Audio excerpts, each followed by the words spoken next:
Kings and queens, welcome back to the channel. I hope you're all having a fantastic day and you're doing well. We have some crazy information for you guys about pretty much everything in Dead by Daylight right now. First of all, what you're seeing on screen is likely to be the new chapter for Dead by Daylight. As you guys know, we are pretty much getting a brand new survivor coming in this mid-chapter update, which is pretty exciting news. It's pretty exciting stuff. And we haven't really necessarily learned much about this chapter whatsoever. Now, this is potentially the first thing that we've seen from Dead by Daylight themselves. It's just a flashlight. It's in the fog. It's lighting up. And it's just learn more on January the 9th. That's about it. Pretty ominous. You know, I'm not going to lie. As soon as I seen this, I thought of light in the fog. Hopefully they do something like that. That would be super cool. Upon further inspection and thinking about it a little bit more, I think that it is very, very easy to correlate this with Alan Wake. I mean, the main thing that you're using to reveal the pages in the game is the flashlight itself. You take a look at like all the art for the game, it's just a flashlight in the fog itself. I mean, it makes a lot of sense in my opinion that this is going to be Alan Wake, especially more so since there's a new game coming out, or I believe it's already out. I'm not exactly caught up with everything. And the fact of the matter is they haven't really told us anything else about this chapter whatsoever. So it leads me to believe that this is indeed licensed. Now, I have a bet with Polly. I personally think that this chapter was going to be original. After seeing what we've seen today, I definitely think that this is more than likely going to be Alan Wake, which is huge. I mean, Dead by Daylight doing yet another licensed chapter. I'll have a dedicated video later today talking about everything and exploring the concept and idea if this was indeed licensed. Nonetheless, this is some pretty cool stuff. Now, Polly also mentioned to me that maybe this isn't necessarily talking about the Alan Wake stuff, but maybe this is their new game mode, and this is the game mode where you have to use flashlights to basically see around. That definitely makes sense to me as well. That could 100% be a possibility, so we'll have to wait and see.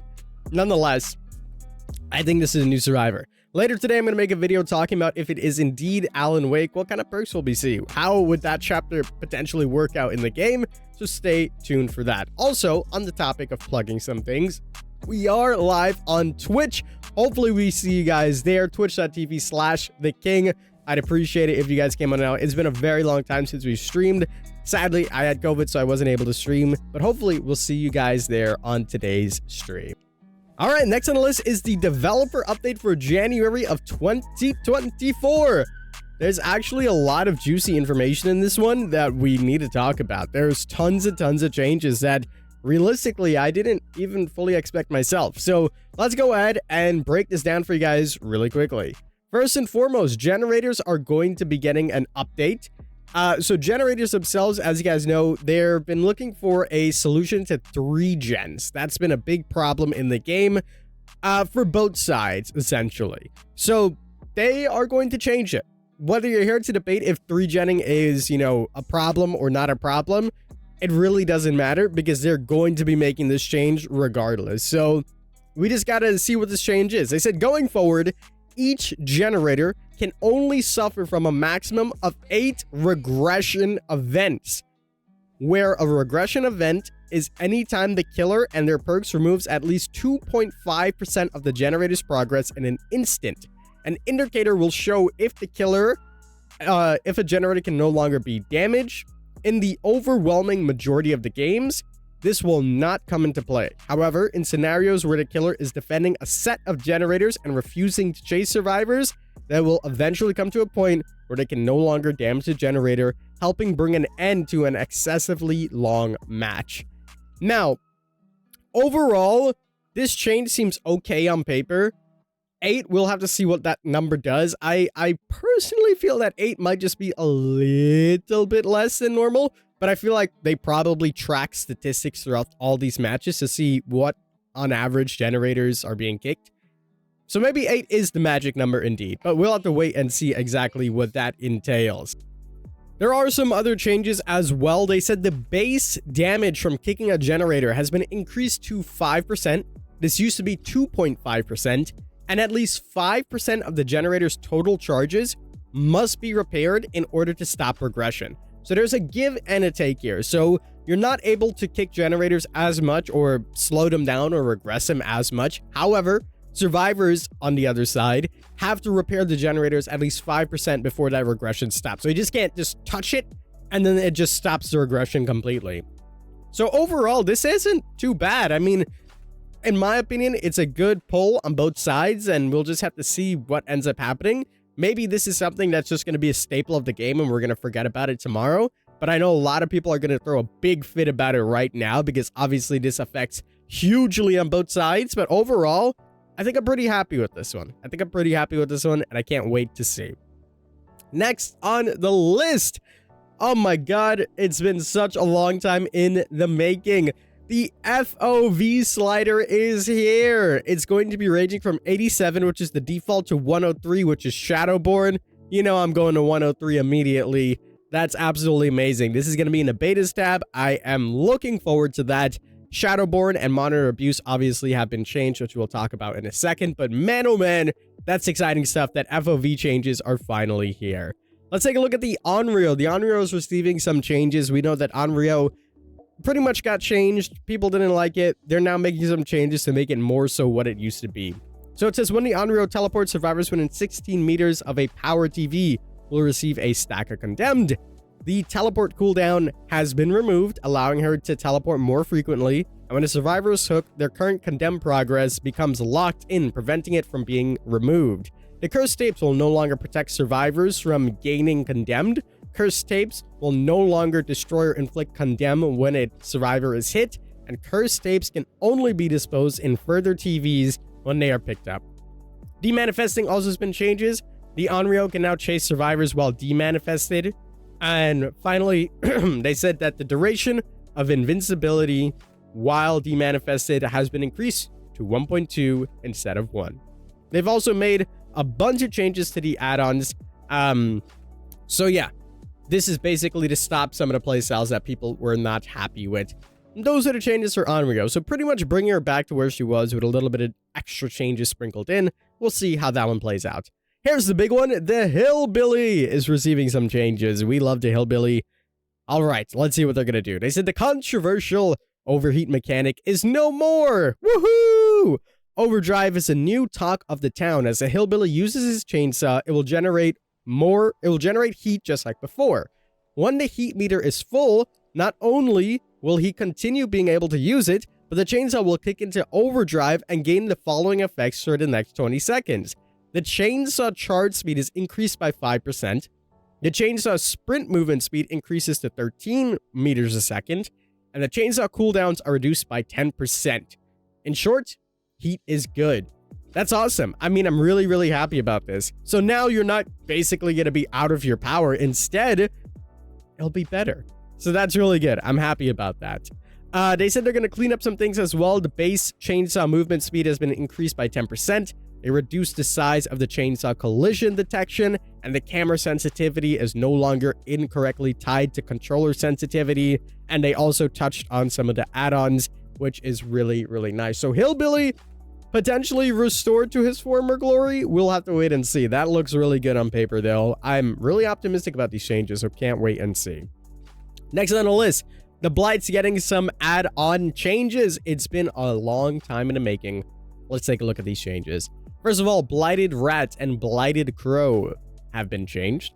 They said that they have reduced the rush speed bonus on these add-ons to 2 and 3%. They used to be 4 and 6. The Adrenaline Vial no longer decreases the time to reduce a rush token by 1 second. No longer increases rush speed by 10%.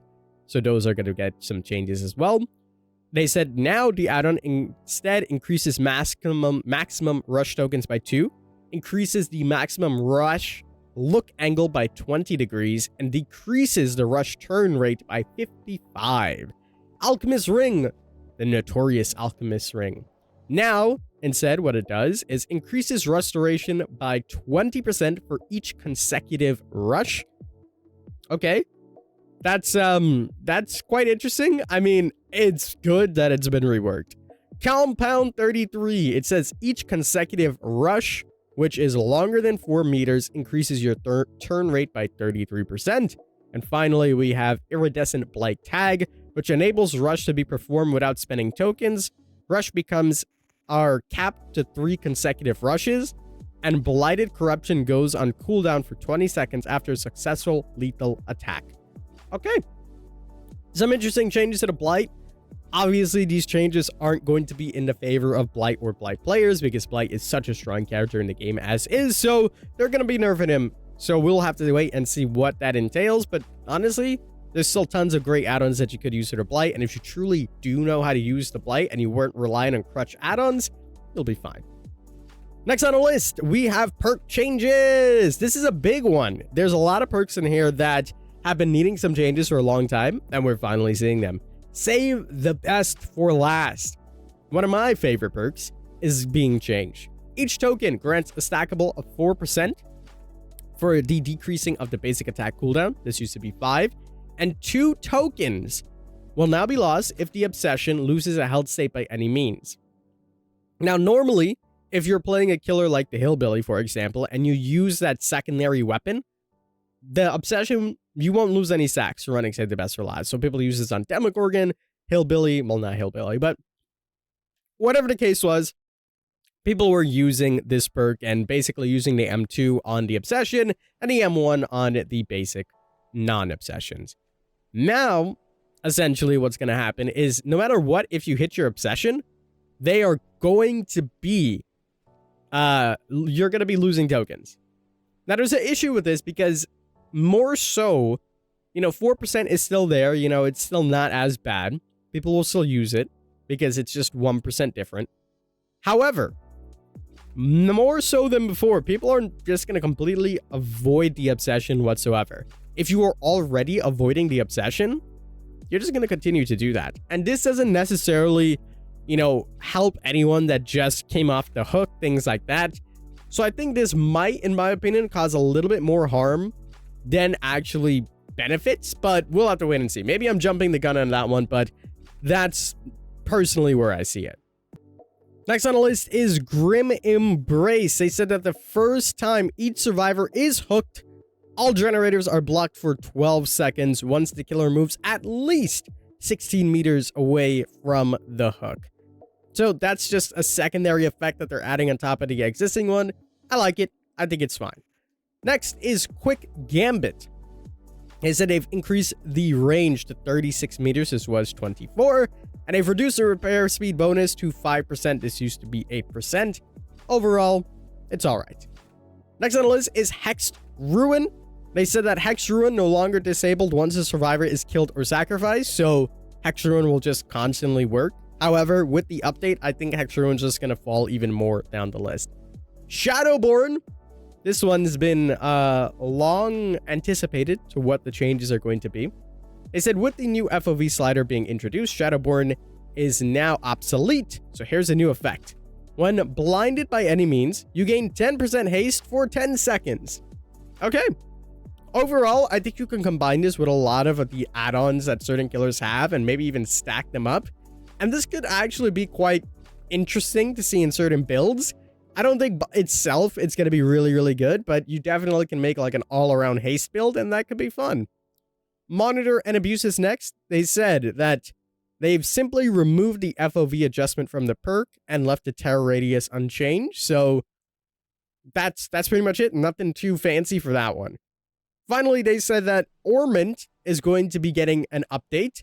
Essentially, they're just going to change the layout a little bit, and I'm excited about this one. Ornament's going to be a lot more different.